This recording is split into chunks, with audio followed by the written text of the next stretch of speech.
2020 marks the 70th year since the outbreak of the Korean War and also the 20th year since the June 15th joint declarations. This year is even more meaningful for us to reflect on the division of the Korean Peninsula as well as our efforts for peace. KGFP 2020 hopes to invite various researchers and experts from around the globe to review the past 70 years of the division, as well as our 20 years of our efforts for peace. Over the next few years, and over the next few days, we will be able to look into the cause of the confrontations and reflect on finding the right direction for the Korean Peninsula and the international community. And as I had previously mentioned, this year our forum is being held online because of precautionary measures to prevent the spread of COVID-19. So once again, ladies and gentlemen, thank you for your participation online. Without further ado, let us begin the opening ceremony of the Korea Global Forum for Peace 2020.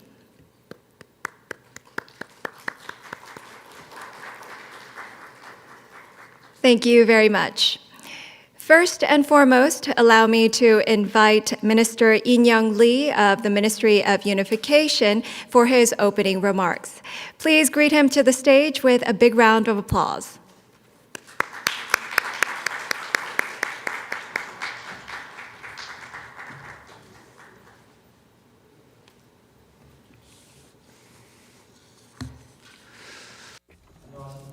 Good morning.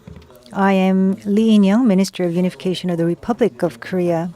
I would like to welcome you all to the Korea Global Forum for Peace, a multilateral international conference on peace and unification on the Korean Peninsula. Due to social distancing measures implemented following the spread of COVID-19, this year's conference will be held remotely online. But I'm nevertheless confident that for the establishment of peace on the Korean Peninsula, this conference will serve as a venue to facilitate dialogue among the international community and explore practical solutions toward the goal. This year's forum has been made possible through collaboration with 16 partner institutions from home and abroad, offering many informative sessions on a wide range of topics.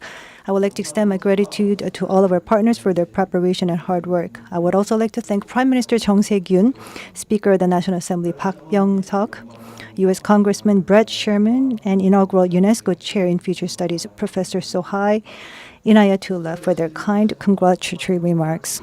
In addition, I would also like to extend my sincerest gratitude to His Excellency United Nations Secretary General Antonio Guterres and Fermin Eduardo Matoko, Assistant Director General of UNESCO, for extending their support for peace on the Korean Peninsula through special messages.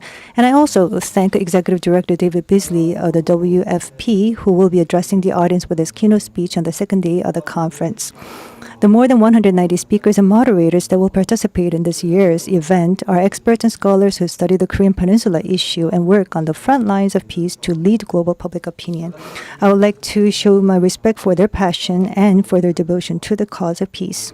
Last but not least, I would like to warmly welcome diplomatic corps from around the world, as well as other distinguished guests who have joined us online this morning.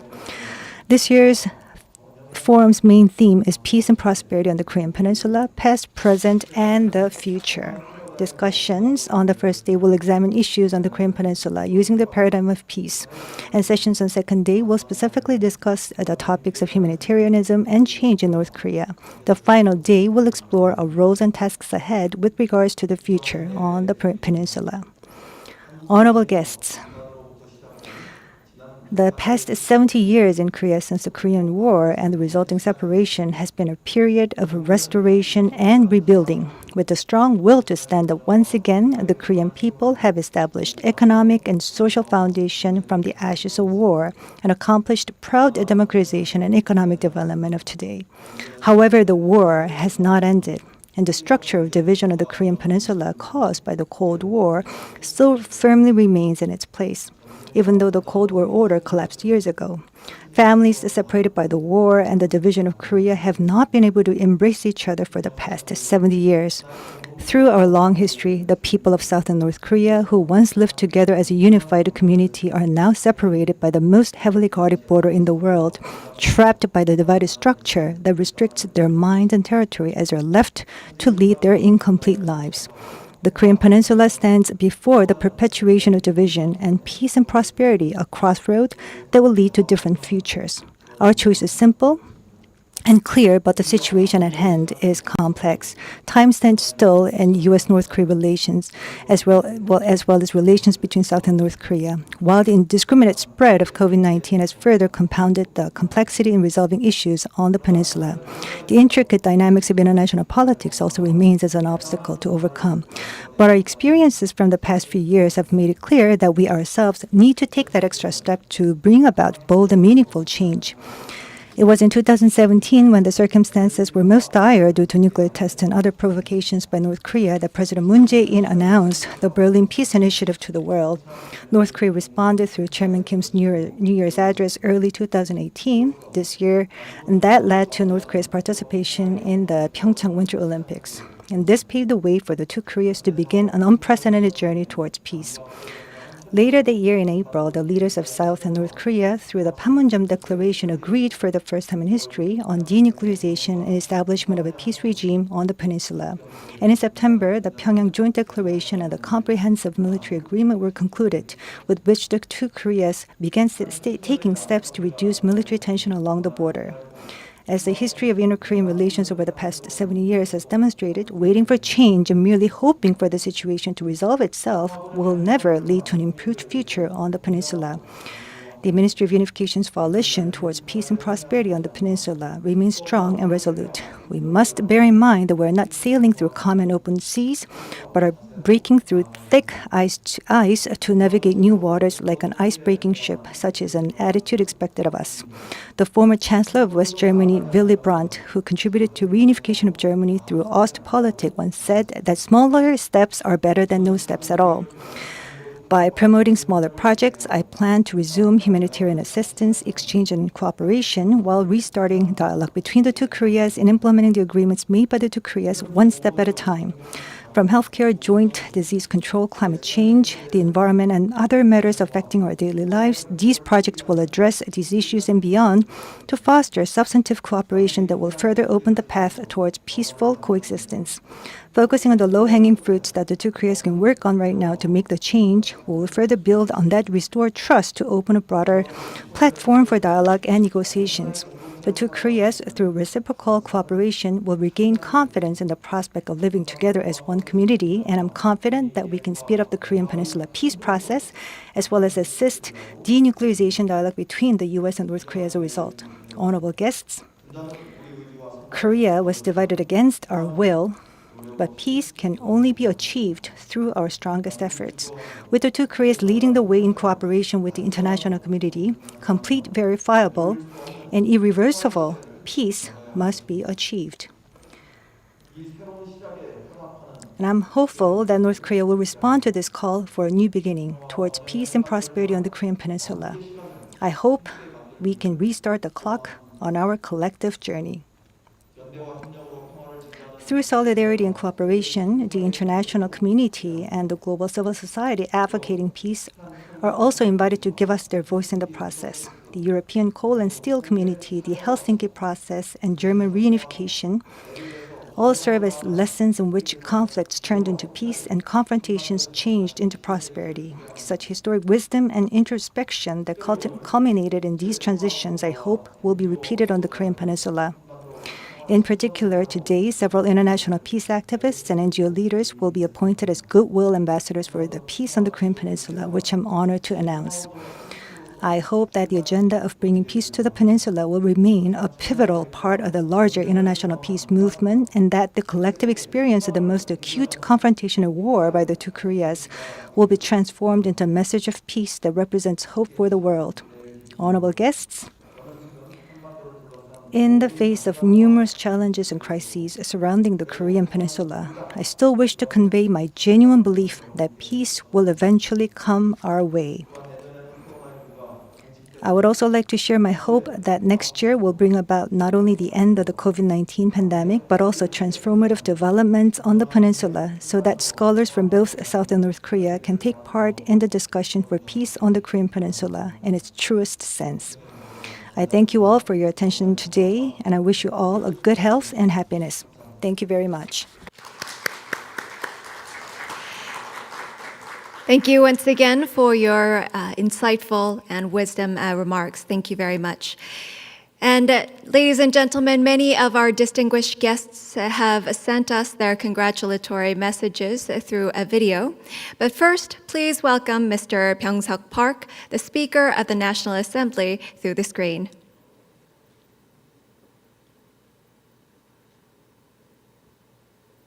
안녕하세요. Ladies and gentlemen, my name is Park Byeong-seug. I'm the Speaker of the National Assembly of the Republic of Korea. Congratulations on the opening of the 2020 Korea Global Forum for Peace. Thank you very much to Minister Lee In-young and organizers at the Ministry of Unification. To everyone joining us online, good morning, good afternoon, and good evening. The 2018 Pyeongchang Winter Olympics brought us a spring of peace, and we've witnessed 3 inter-Korean summits, and the U.S. DPRK leaders met twice after putting aside 70 years of hostility. The 3 leaders met at Panmunjom, and that was a historic incident indeed. But this spring of peace has not yet borne its blossoms. South and North Korea remain the last divided nation on earth. The path to peace is much like the Gordian knot, and that it is not easy to break. Although many challenges lie before us, we must overcome them. We must not move too quickly or come to a standstill. We must make steady progress forward. Peace on the Korean peninsula has to do with the very survival of the 80 million Koreans living on this land. Our destiny must be decided by ourselves, and we must take those audacious steps forward. We must go on this path, and we will.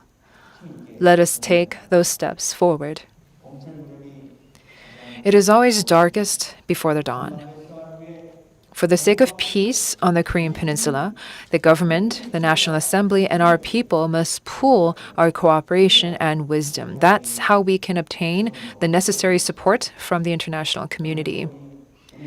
I hope that today's forum will allow us to take stock of the situation on the Korean peninsula and present alternatives for a peaceful and prosperous Korean peninsula.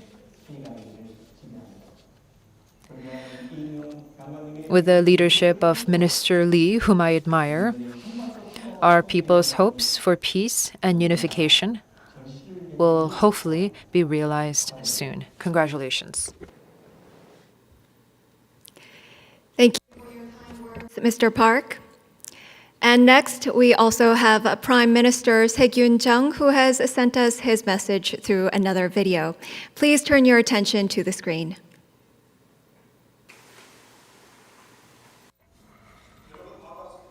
Ladies and gentlemen, it's a pleasure to meet you in this time of hardships. It gives us great significance that 2020 Korea Global Forum for Peace is being held, and I offer my sincere congratulations to you. Every year, to discuss peace on the Korean peninsula, the Ministry of Unification of the Republic of Korea has been organizing this forum, and I commend them for their hard work. I would like to take a moment to thank our keynote speaker, Mr. David Bisley, the Executive Director of the World Food Program, and many experts from home and abroad for joining today. I welcome you all to the forum. This year marks the 70th anniversary of the start of the Korean War, which had divided one nation into 2 across thin barbed wires. At times, we had to go through challenging times marked by tension and conflict. Yet the path South and North Korea must take is all too clear. We cannot stop in mid-track. Slow and strenuous as it might be, we must persevere and move one step at a time towards peace and unification. 20 years ago, when the Joint Declaration of June 15 was signed, I remember the hands that South and North Korea held of each other. 2 years ago, when the Panmunjom Declaration was announced, I remember the warm embrace that South and North Korea had for each other. The South and North were one and must be united again as one. As we're experiencing COVID-19 and abnormal climate events, we realize that South and North Korea are to each other the inseparable partners for the life and safety of each other once again. In this vein, the Korean government, starting with healthcare, epidemic prevention, disaster control, and other matters concerning our lives, will yet again make the case for peace and unification. To create a community of life, we will endeavor to set the shared vision of South and North Korea and work together in unity. I hope that the Korea Global Forum for Peace will serve as a guidepost of hope towards that goal. For life and peace on the Korean Peninsula, I hope this forum will present in-depth and practical measures. In closing, I wish every one of you a great success and luck. Thank you. Thank you once again for your kind words, Prime Minister. Thank you very much. We also have some congratulatory video messages from overseas. So first, Mr. Sohail INAYATULLAH, the inaugural UNESCO Chair in Future Studies, has sent his video. Please turn your attention to the screen. Congratulations to the Korean Global Forum for Peace. What you're doing is significant, it's important, and it will make a difference. The macro historian Brad Pollock argues the image of the future leads. First, we imagine the future. Then we engage in discussions about how to create the future. Then we work out the details. So what you are doing is crucial. The imagination of a Korean peninsula that's unified. Even going further, an Asian confederation. So continue your amazing work. Thank you so much for imagining a peaceful, a purposeful, a prosperous peninsula. Thank you so much, and I wish you hearty congratulations. Hello, I'm Congressman Brad Sherman from California's best named city, Sherman Oaks. For 24 years, I've served on the House Foreign Affairs Committee in the United States Congress in Washington, D.C. Please accept my best wishes for this year's gathering of the Korea Global Forum for Peace. As a senior member of the Foreign Affairs Committee and Chair Emeritus of its Asia Subcommittee, I know the importance of the U.S.-Korea relationship. Although an armistice was signed in 1953, we technically remain in a state of war with North Korea. This does not serve anyone's interests. In July of 2019, my colleagues and I secured an amendment to the annual National Defense Appropriations Bill, putting Congress on record in support of diplomacy to formally end the Korean War. We all want peace, and that begins with acknowledging the obvious. The Korean War is over. Working with KPAC and my friend Casey Choi here in Los Angeles, I've joined my colleagues in introducing two pieces of legislation that call on the administration to work to hold reunifications between Korean American families and their relatives in North Korea. While there have been 21 family reunions between South Korean families and North Koreans, and that's far too few, none of them have involved Korean American families. We have more work to do to realize the dream of Korean reunification, of reuniting divided families, and a lasting peace. Let us continue to work toward that dream. I'm Congressman Brad Sherman. Thank you once again, Congressman Sherman, for your kind remarks. And once again, thank you to all of the distinguished guests who have sent their messages. And next, we will move on to the appointment ceremony for our Goodwill ambassadors for the Korean Peninsula. At the appointment ceremony today, we have Research Professor Daehoon Lee of SungKongHoe University, Professor Sung-Yun of Chungbuk National University, and Director Jujin Chung, Center for Peace and Conflict Resolution, here on site. And we also have Professor Dong-Jin Kim, the IRC Marie Curie Fellow at Trinity College, Dublin, Ireland. We also have Mary Joyce, the Northeast Asia Regional Liaison Officer from the Global Partnership for the Prevention of Armed Conflict. And last but not least, we have co-president Ms. Lisa Pelletti Clark from the International Peace Bureau, who are participating online. So now we will deliver the letters of appointment. So with that, I would like to invite Minister Lee as well as our three guests up onto the stage. Please welcome them with a big round of applause.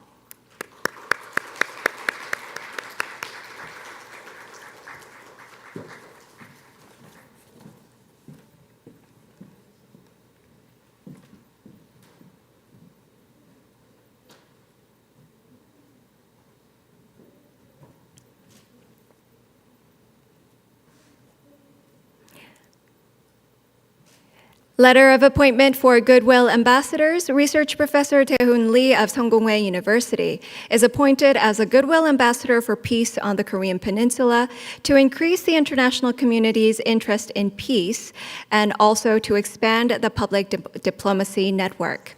September 7th, 2020, Minister of Unification, In-young Lee. Congratulations.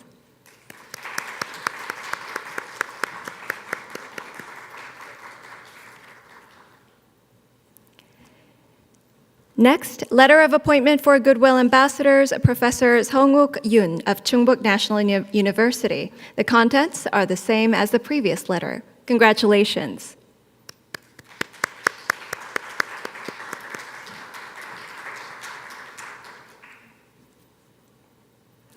Letter of appointment for Goodwill Ambassadors, Director Jujin from the Center for Peace and Conflict Resolution. The contents are the same as the previous letter. Congratulations.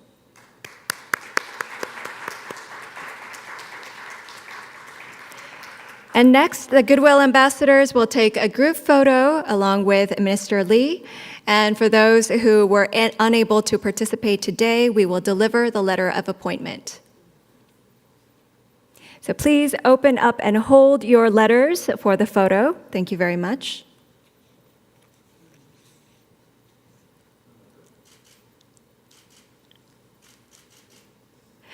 Thank you very much, ladies and gentlemen. Please give them another big round of applause, and you may now return to your seats.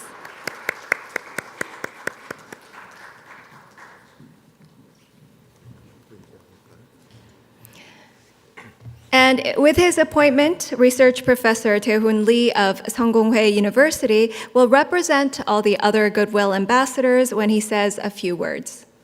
안녕하세요. 방금 한반도 Hello, I've just been appointed as a Goodwill Ambassador for peace in the Korean Peninsula. I am very pleased, but I also feel a heavy sense of responsibility being here today.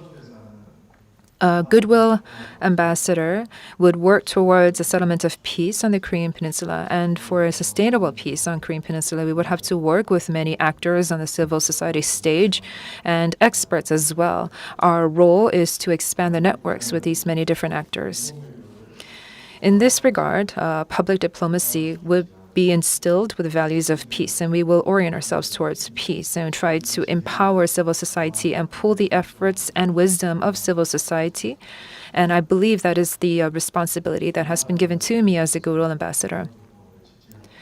We want to support a sustainable peace for the Korean Peninsula. I want to search as many messengers in that regard. There are many NGOs, existing NGO networks, and I want to expand on the cooperation with these existing networks.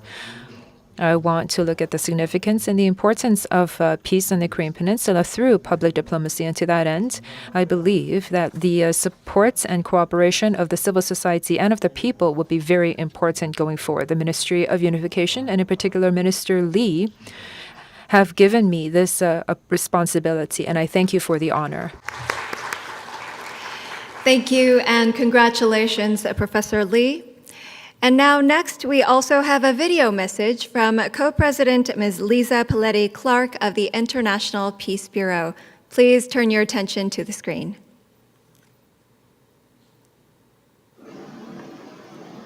Dear friends, thank you so much for having offered me the honor of becoming a Goodwill ambassador for peace on the Korean Peninsula. I accept with humility, and it is really an honor for me. Thank you. I have only ever been to Korea twice. I am certainly not an expert on peace on the Korean Peninsula.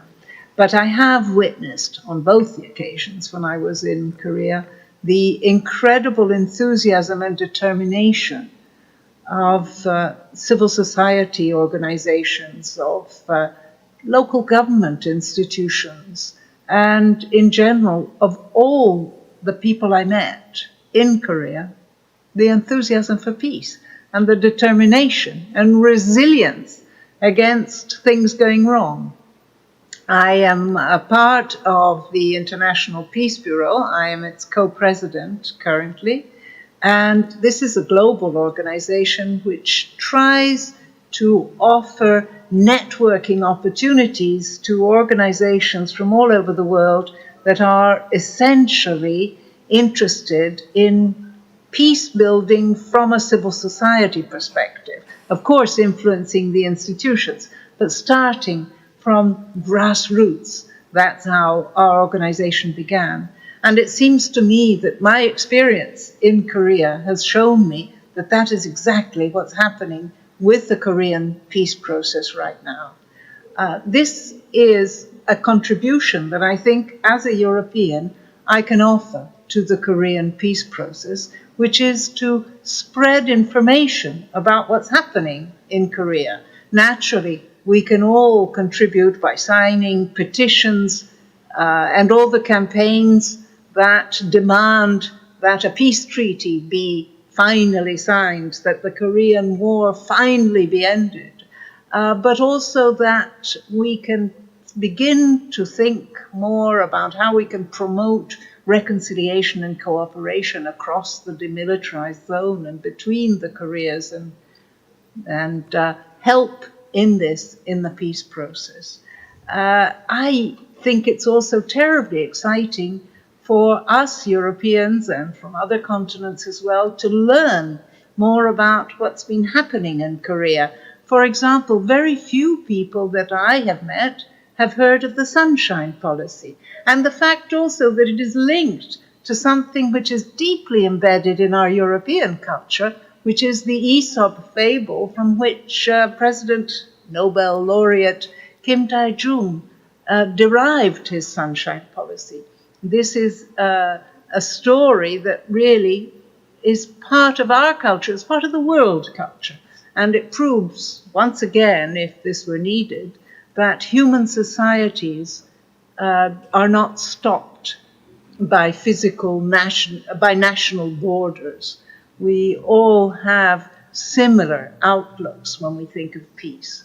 So I hope that as a foreigner, as a European, as a non-expert in Korean affairs, I can, however, contribute to disseminating greater information, producing greater exchanges and contacts, all of which always works positively towards, with a synergistic relationship so that information can increase and greater cooperation can lead to reconciliation and peace.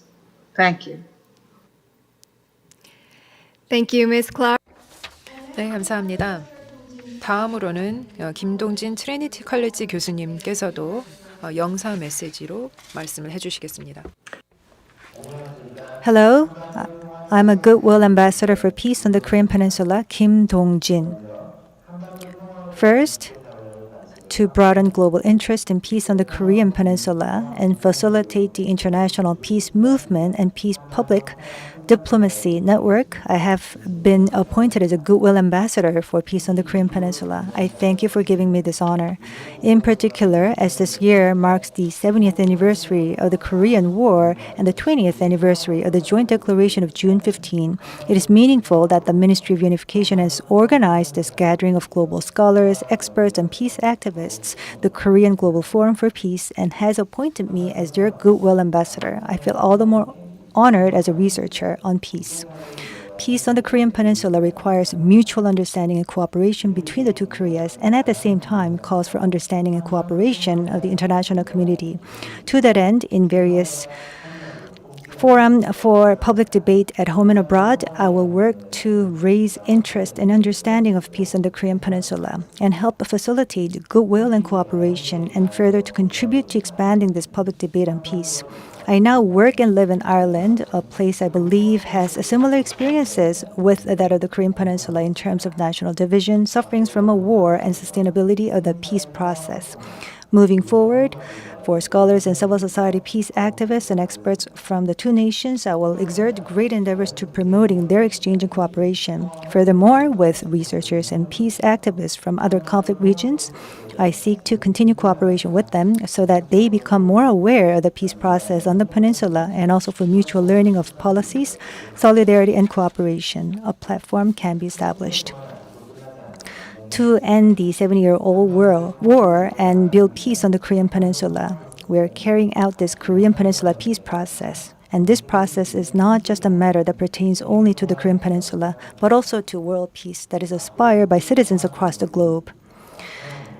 In our international peace research and movements, I will stay firmly committed to ensuring that case studies and agendas of the Korean Peninsula are fully incorporated in the process. Once again, I thank you once again for appointing me as your Goodwill Ambassador. I wish everyone good health. Thank you. Thank you very much. And now, last but not least, we have another video message from Liaison Officer Mary Joyce from the Global Partnership for the Prevention of Armed Conflict. Let us greet her through the video.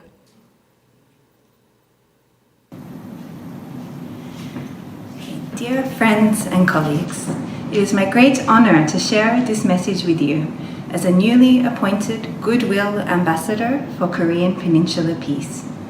My name is Mary Joyce, and I am the Northeast Asia Regional Liaison Officer for the Global Partnership for the Prevention of Armed Conflict, or GPAC. GPAC is a global member-led network of civil society organizations who actively work on conflict prevention and peace building. In Northeast Asia, this network is coordinated by the international NGO Peace Boat, based where I am in Tokyo. Peace for the Korean Peninsula is crucial not only for the Korean people, but also for the broader Northeast Asian region, and indeed for the entire world. With this at heart, GPAC has been promoting a regular civil society dialogue for the peace and stability of the Korean Peninsula through what we call the Ulaanbaatar process, involving participants from both sides of the DMZ, as well as from other countries throughout Northeast Asia. Such dialogue, in as many different forms and different spaces as possible, is crucial to preventing armed conflict, to building mutual trust, finding ways to overcome tensions, and coming up with creative ways to sustain peace. Civil society, in cooperation with actors from other sectors, plays a vital role in this process and in enabling dialogue and collaboration between communities and societies polarized by conflict. While we may have different nationalities and backgrounds, different political systems and beliefs, we come together in this process with the common recognition of the urgent need for peace on the Korean Peninsula, and with belief in the significant role that civil society, including women and youth, can play. We also come with the greatest respect for the leadership and efforts of the Korean people towards this over many long decades, and a deep responsibility as members of the international community to do all that we can to support such efforts, including the recently launched Korea Peace Appeal. 70 years have now passed since the Korean War and the division of the Korean Peninsula. This is 70 years too long. As a Goodwill Ambassador, I hope to contribute in whatever small way I can to international efforts to support the leadership of the Korean people towards ending the Korean War and turning the armistice into a peace agreement, towards creating a Korean Peninsula, Northeast Asian region, and a world free from nuclear weapons and from nuclear threats, and towards transforming current tensions, mistrust, hostility, and competition into a new future of dialogue, cooperation, sustainable peace, and genuine human security. I hope that this role can be more than symbolic, but an opportunity to have challenging discussions, to build bridges between different sectors, and to develop more connections and partnerships for creative action. I look forward to working with you all to this end. Thank you. Thank you very much for that video. And once again, congratulations to all of the Goodwill ambassadors who are appointed today. Ladies and gentlemen, with this, we will conclude the opening ceremony and appointment ceremony, and we'll have a brief break before our next special message session, which will resume at 10 a.m. So we hope for your continued interest. Thank you for watching.